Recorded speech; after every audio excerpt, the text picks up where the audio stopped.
When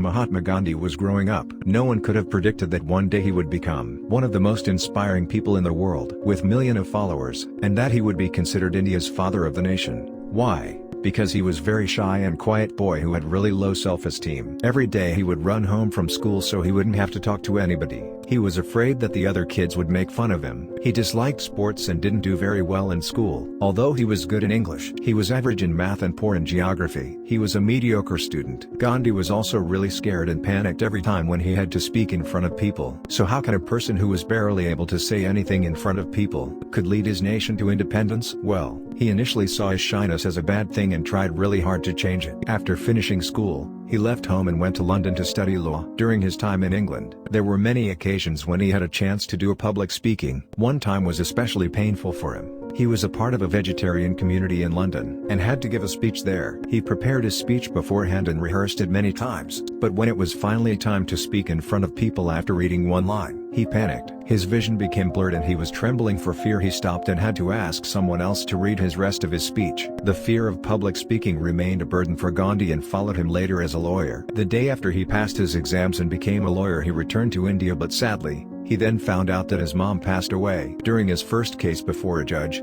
he was very nervous and panicked again. I stood up, but my heart sank into my boots. I could think of no question to ask. The judge must have laughed. Mahatma Gandhi. Embarrassed and humiliated, Gandhi left the courtroom because of the failure in his first case. He lost confidence in himself. During this time in India, he failed to start a successful law practice and went to South Africa for a case. And he stayed there for 21 years, but sadly he was treated differently because of the color of his skin. His stay in South Africa became one of the most important experiences in his life. Slowly, he became more confident and made his mark as an honest lawyer who would always fight for what he believed. After being a lawyer for 20 years, he gave up the practice and devoted all of his energy to public service and began a peaceful campaign for civil rights. His stay in South Africa was the perfect training for Gandhi because he would become the man who would lead his country to freedom. Mahatma Gandhi led the freedom movement in India for independence from the British rule. By creating massive peaceful campaigns, he is one of the most inspiring people in the world, and throughout India he is known as the father of the nation. Sadly, he left this world by the hand of another person, but he will always be remembered as the hero who touched the lives of millions of people. Mahatma Gandhi had a burning desire to make a change. He found a way to accept his shyness and his quietness and transform them into a powerful voice for peace, the voice that led India into independence. Let me ask you something. If Gandhi, who was an average student, a shy and quiet boy who ran home from school, who had low self-esteem, who was laughed at, who panicked every time he had to open his mouth in front of other people, became a hero and a powerful force that changed the world, just imagine what you can do. This is Inspire Yet Motivation. Thanks for watching and stay blessed.